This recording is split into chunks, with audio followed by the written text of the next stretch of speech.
Hello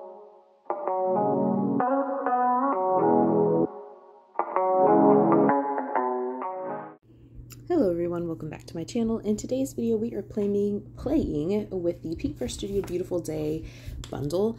I have the stamp, die, and stencil here. I think there might be a foil plate, but I'm not sure. Either way, I don't have that. But today, my color inspiration, I decided to dive into my color cubes. This is from Color Cube Volume 1. That was card number 375. Here is that Beautiful Day stamp set. I already made my card base off screen, and I went ahead and cut this color plan. This is Racing Green. I get this from Cardstock Warehouse out of this cover plate. I think this is a Pinkfresh Studio cover plate, but I'm not entirely sure. If you happen to know, let me know. So first things first, we're going to go ahead and do some stamping and die cutting, or stamping and heat embossing. So I'm going to place, this is just an A2 size piece of cardstock from HAMMERMILL. This is 4 1/4 by 5 1/2, and I'm going to place this into my mini MISTI, and I'm going to treat this with my anti-static powder tool. I got this from Simon Says Stamp, and I'm really liking it. I think that my EK Success one that I've been using for years and years and years, I think once the bristles all kind of disintegrated, went away, whatever, it just wasn't working very well anymore. And I think because of these awesome like fluffy bristles, I think this is working a little bit better for me. I'm going to use some Ranger, this is rose gold embossing powder. I'm not going to lie, this looks more coppery to me, more like a really deep antique-y copper than a rose gold. There just isn't very much red or pink in it. I think that Altenew has a rose gold embossing powder that would be a little more pinkish, but for the colors that I'm using today, this kind of more deep brown, let's be real, it's more of a brown, works pretty well. So I treated that with that anti-static powder tool from Simon, and then I stamped this, and I'm going to stamp this twice with my VERSAMARK ink. And that is just a clear sticky ink that will allow the embossing powder to stick to it. One of the other things that I noticed with this embossing powder is it's not a very fine grain. And so when I go to stamp my sentiment, I notice that it's not as crisp as if I were to use like a fine detail embossing powder. It still is legible, but I noticed that it's not quite the same crisp results.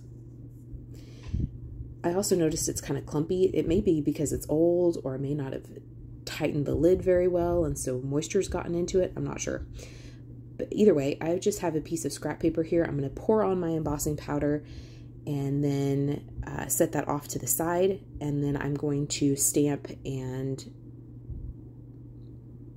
pour on my embossing powder from the sentiment, or my sentiment. Whoa, that just made 0 sense, y'all. Woo, okay, let me get it together.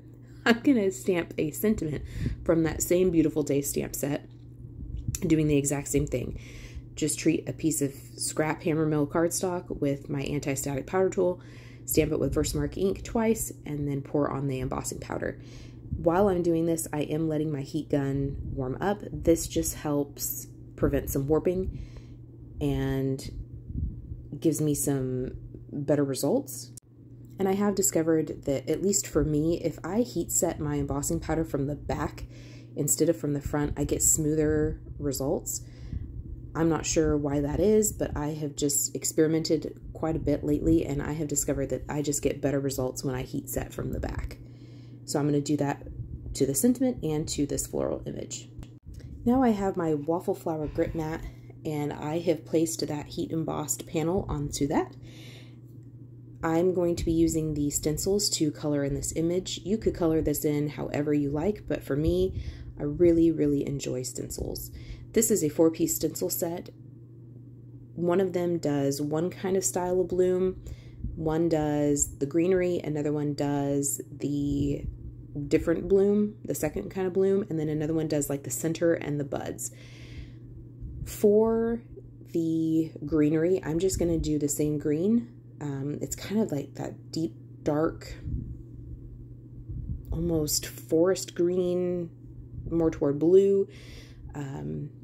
one of those colors on our color inspiration, that one. And I went into my ink stash and I found Catherine Pooler Bay Breeze was the best choice for that. I'm just going to do a wash of that color on some of these. I tried to do kind of deeper toward maybe the base. I don't know that that really came across in my image, but I did try that a little bit toward kind of that bigger green section right in here, just to give it a little bit more interest. Stencil number 2 does these particular flowers, and for that I'm going to use, I believe I used, yes, Peachy Keen from Lawn Fawn. And I'm going to grab a smaller blending brush here. This is a 1/2 inch blending brush, and I'm going to try to focus my ink blending more toward the base of the flower and fade it off, not quite to white, but just a softer application toward the end of the petals on these flowers. My daughter got a hold of these little blending brushes, so this is designated to be like reds and pinks. I think it's actually designated coral, but she decided she was going to use some purple. Didn't make any difference. It was just fine.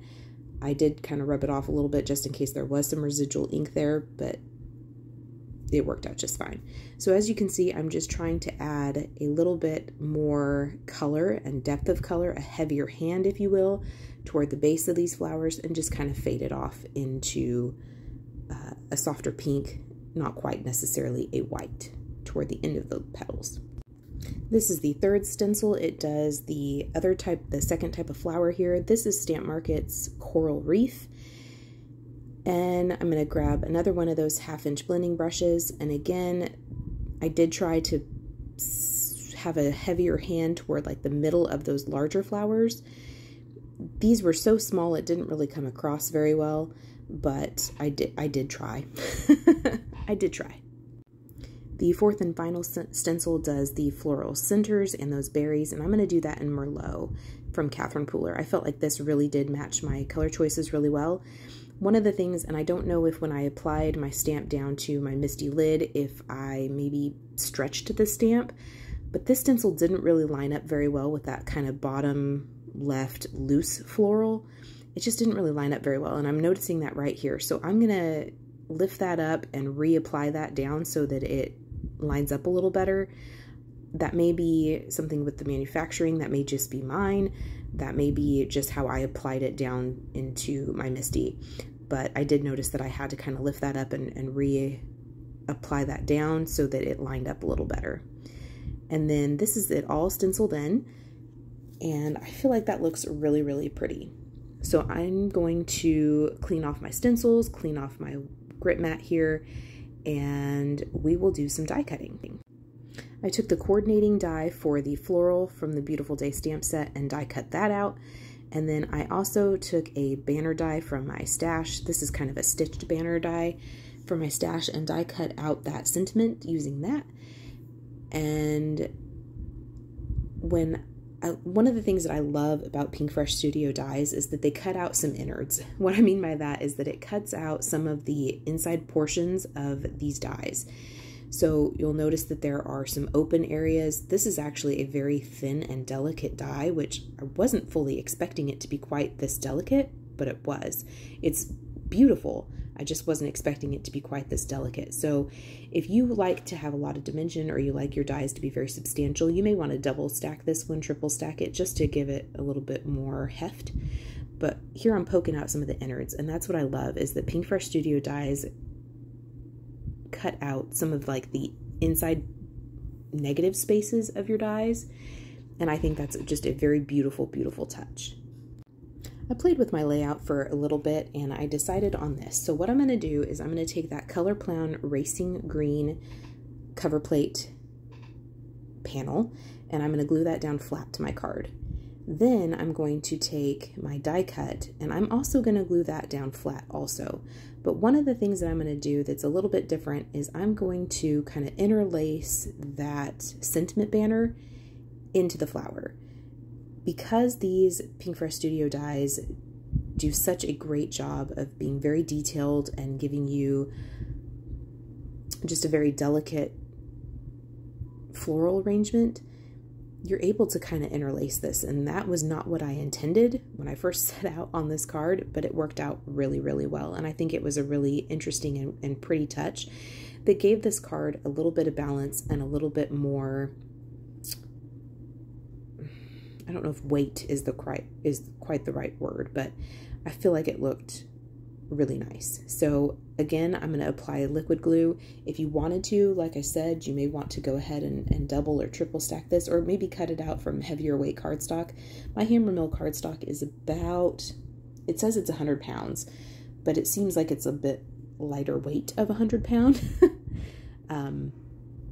But you may want to cut that out of some heavier weight cardstock, or like I said, double or triple stack it.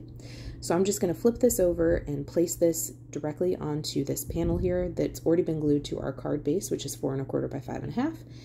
And then I will kind of resituate that banner and get it where I want it. I am going to use my magnets from Glassboard Studio just to kind of help adhere this delicate floral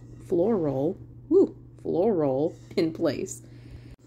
When I get this banner where I want it, I'm just going to apply little dots of glue and little beads of glue just around it, just so that I can kind of fiddle, make sure it's straight, and I have it kind of centered from left to right. And then I will apply a magnet there and glue that in place.